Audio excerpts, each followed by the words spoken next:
Alrighty, so we are back. A little bit of a mic issue with the first rendition of this video, so you will see that in the title. But just going to be re-uploading basically what we did for the EZA/Super EZA TUR tier list, and that is going to consist of these characters right here. I've decided rather than doing a top 10, we're just going to do the normal format for a kind of tier list, right? I just think it's a little bit easier, and I don't like doing the divisive sort of like, oh, this character is 1 and this character is 2, and then people are like, no way, this character's not 1, this character's not 2, right? And just because, you know, I think that people, they take these tier lists very serious, right? Or the top 10s, and it's like the kind of impression is like, if you get a placement wrong, people are like, yeah, you lost your credibility, or don't do rankings anymore and stuff like that. But I like doing these videos because it's fun to talk about. So I think the tier lists are just a bit more of a safe play. So keep in mind, these are not ranked. So if someone in the comments says like, why is this guy above this guy? Just tell them it is not ranked. So let's go ahead and get started with today's list. Again, this is the second try of me doing this. I took a couple characters off, just don't really feel like we need to talk about them. So let's go ahead and get started, and we are going to be getting started with our boy Super Saiyan 2 into Super Saiyan 3 Goku. I think he is a solid S. Wouldn't really put him in Z.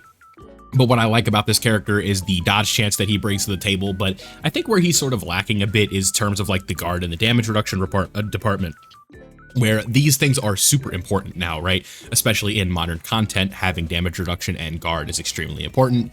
And this guy is kind of missing that, but I will say he makes up for that in defensive numbers as well as the ability to dodge. A lot of times with a high dodge chance, it typically tends to age a little bit better than high damage reduction or just guard flat out. Because of the way that bosses are formatted, sometimes it's better to just take 0 damage and dodge everything than it is to run the risk of tanking a super. But I think it is worth noting that you will potentially be in a situation where you get caught and then you got, right? So that is sort of where I think he would be on my list right now. Honestly, we'll fill in the A tier at the end. All these characters are going to be going into Z and S now that I look at it. But I like the Super Saiyan 2 and the Super Saiyan 3 Goku. Very solid character. Let's move on to his counterpart, which is going to be Majin Vegeta. Now, the base form for both of these characters, in my opinion, I think leave a little bit to be desired, but the transform versions are very good, right? With Majin Vegeta, when you have these 6 orbs, you're going to have the guard on top of having the damage reduction baseline, and then the damage reduction you get from having a rainbow orb, right? These two have very, very solid transform states. Super Saiyan 3 Goku and Majin Vegeta both play their roles very well, so I am a big fan of both of these characters. Now, one thing, like I said, the base forms kind of go over for both of these guys, where it's like, I'm not sure where I'd want to put them, but that is where I have them right now. Moving along, right, we have Kid Buu.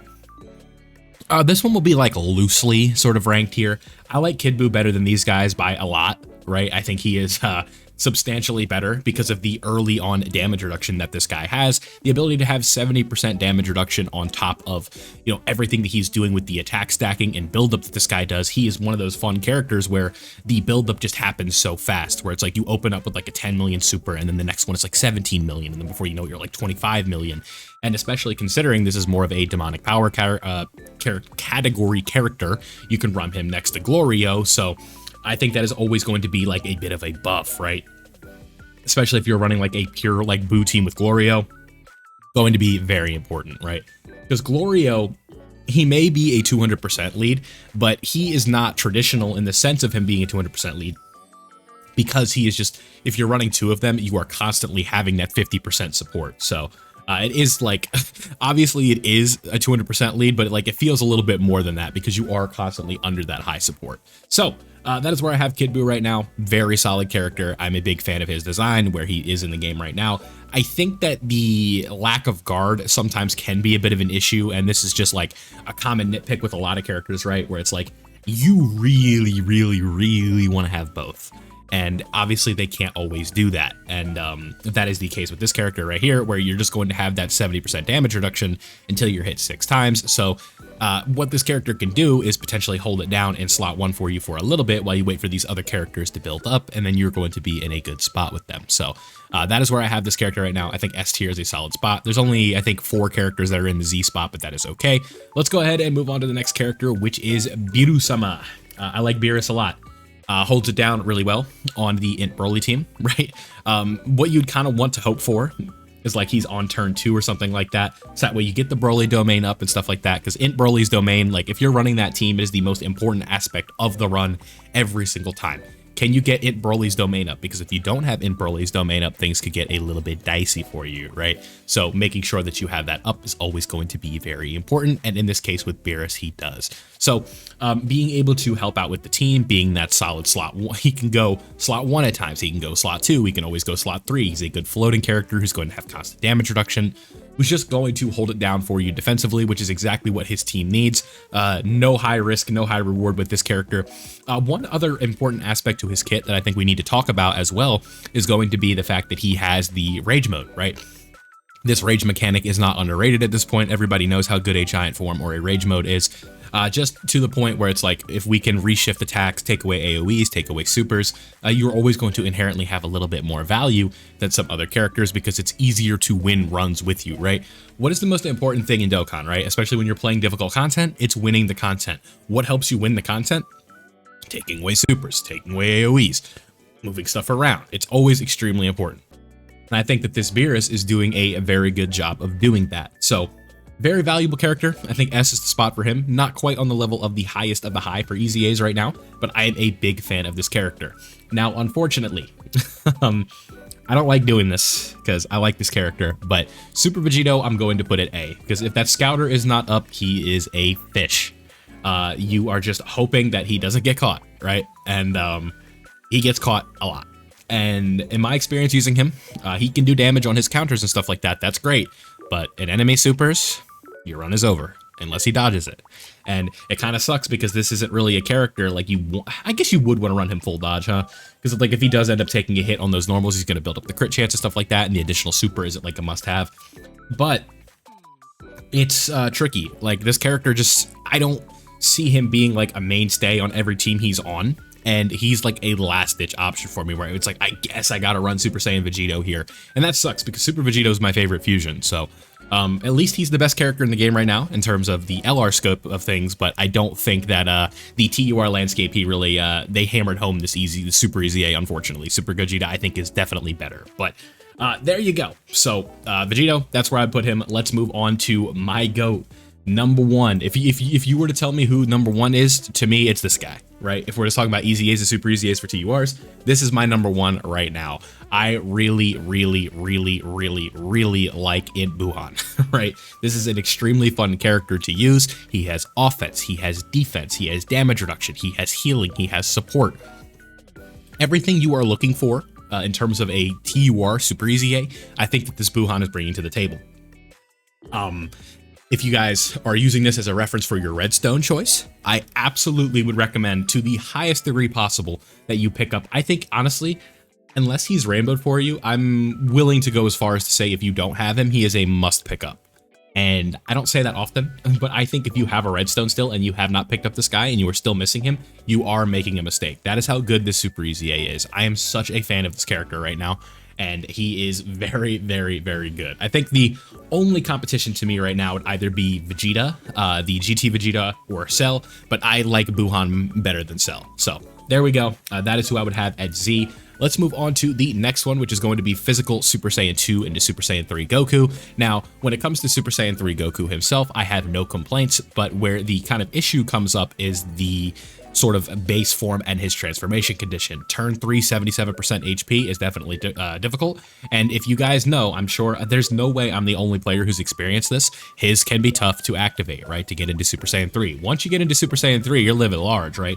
We're talking 30 million, 35 million, 38 million, 41 million super attacks, right? 4 supers, crits, all that fun stuff. Damage reduction when you're supering. Each turn's pass, you're getting extra damage reduction, right? So this character is extremely well designed in Super Saiyan 3, it's just tough to get there. So that is sort of my only big gripe with the character, but overall, very nice character. I really like his aesthetics and stuff like that, but that is not what this is about, right? We're not talking about character biases here, we're talking about how they perform. So I like this Goku a lot. Definitely not the best of the bunch, but definitely very good. So next up on the list is going to be in Janemba. I would probably slot him about right here. I think with Janemba, I like his defensive capabilities. The biggest drawback to me with this character is the fact that he shares the same name with the physical LR.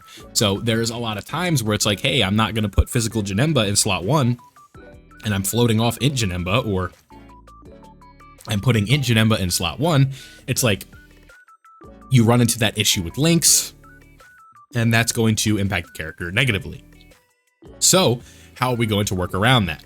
Well, sometimes you're just gonna have to do awkward rotations and stuff like that, and things can get a little bit dicey. So that is where I think this character has like a big drawback, but I really like his support. I like his ability to build up with dodges and stuff like that. He's a very consistent character where he's going to be, I'm sure most of you watching this video, hopefully a lot of you, if you don't know, he's one of the best aging EZAs of all time, so that is really exciting. He was a super fun character when he came out, and his EZA lasted for a very long time in terms of meta relevance. So that is where I'm going to put him. I really like this Janemba, but I just don't think he's better than Buuhan, Cell, Vegeta, or anything like that. So let's go ahead and move on to the people's champ here, if you will, Super Gogeta. We'll put him up there because why not? I really like this Gogeta specifically against extreme class enemies, being able to do 3 to 4 supers, guaranteed crits, attack lowering, defensive lowering when that's eligible. Just a very solid character that's going to round out teams nicely. Now, is he going to be able to face tank an 8 million super and be like, is that all? Absolutely not. But what he can do is provide support and make it easier for other characters to tank it if they do get it, right? Being able to provide support, debuffs, getting stronger himself with each, well, not with each attack, but providing crits and stuff is going to provide for reliable damage when you have decent attack stats going alongside that. Like a 16 million super with a guaranteed crit is by no means a bad attack stat by any stretch of the imagination. So that is where I would have him right now. I like Super Gogeta a lot. I just don't think he's on the level of a Vegeta or a Buuhan or a Cell, but still very, very good Super EZA. Moving right along, we have Super Saiyan 3 Vegeta. Put him like right here. Unfortunately, it did not fulfill the role that we were looking for with this character. We had very high expectations. We're like, yo, let's get the slot 1 tank that we've been looking for on some of these teams. He's going to be able to hold it down. And unfortunately, he just did not get that, right? He has been kind of relegated to the slot 2 spot. So again, not a great sort of setup for him right now in terms of the environment of the game. But it is okay. Slot 2 tanks. We love a slot 2 tank in this house, but we definitely prefer a slot 1 tank. And honestly, none of these characters here are just like constantly like you're always going to be able to put them in slot 1. It's always going to work every single time. That's just not the nature of the game right now. Unless you are like, turn 1 Beast Gohan. Who else is like a really good slot 1 tank, right? Like turn 1 Merge Zamasu with 90% damage reduction. Turn 1 Golden Frieza. All these characters with crazy, crazy turn 1 damage reduction. Those are only like the true ones that you can hold it down with, right? So Broly, for example, right? Tech Broly. I don't know why I didn't think of him, but that's kind of the idea. So that's why I have him at S. I think he's good. Could have been better though. Moving on, we have a new entrant to the Z tier, and we can kind of wrap this one up here with all the other Z tier characters, and then we can talk about the ones in A before I let you go. So with Cell, I really like Cell, right? The healing, the damage reduction with the orbs, the rainbow orb changing, everything that you're looking for with a character like that, I really like. He's on a lot of teams that could absolutely use the help. I think his link set is a little bit wonky in terms of like, oh, I want to link Cell up with Buuhan, or I want to link him up with Janemba, right? Where you have stuff like Messenger from the Future, you have like Kamehamehas that really going to work that well with these characters, but what he does bring to the table is 2 very valuable links with Fierce Battle and Big Bad Bosses. So if you want to run that rotation, it's not always going to be perfect, these 2 that I'm looking at with my mouse here, but it can potentially work out for you in the sense that that rotation is okay, right? It's not always going to be perfect, but it can work. So that is why I like them. A lot of healing, damage reduction, a lot of important things that you're looking for in a Super EZA, I think Cell has, and it's just very tough to get through him. So that's why I have him up in Z tier, and the same thing is going to be said for the Super Saiyan Vegeta as well as the Super Saiyan Goku, right? So with these 2, I like Vegeta more, right? I think that he just has that defensive security. When you get the rainbow orbs with these guys, you are looking at some pretty crazy stuff, right? Like Goku's opening up with like 40 million, doing 3 to 4 supers. Vegeta's kind of doing something in the same ballpark. They have their own conditions with the rainbow orbs, and they look very good. They have very solid link sets, and they are essential to the Giant 8 power team right now. They are must run, and they are going to help anchor together a lot of teams that are going to be exciting, right? Upcoming stuff with Daima, these are going to be extremely important characters because you're going to be running them under that Giant 8 power, 220%, and these characters are going to be right there for them. So very, very solid EZAs. I think that they are both easily in the Z tier right now. They did a bang up job with them, and I just wanted to make sure that we got this accurate. So who did I not mention in this video in terms of the Z tier that we could toss down into the A tier? I think the first one that comes to mind is Kid Buu. Honestly, I put this guy in B in my last list, but we'll just toss him up here, right? We'll make this B to end the video. So if we put him down here, right, I think he's just okay. I think his time has come, unfortunately. When we look at another EZA, right, like Videl is kind of aged out a bit. I think this Gohan is fine. I'd put him up in A. I think Bojack is fine. I would put him up in A. This Frieza right here is really good. Then we also have this Super EZA Broly. I'd probably put him down here, unfortunately. Then when we kind of round this out with the EZAs that are relevant, I would probably put these guys up here. So there you guys have it. EZAs, TURs, again, sorry for the mic issues. I will make sure this one sounds okay. And if it's not, we'll do a third take. So thank you guys for watching. I hope you did enjoy. Let me know what your list is down below. Would you rank any of these characters differently and all of that fun stuff? Leave a like if you enjoyed, subscribe if you are new, and I'll see you all in the next one.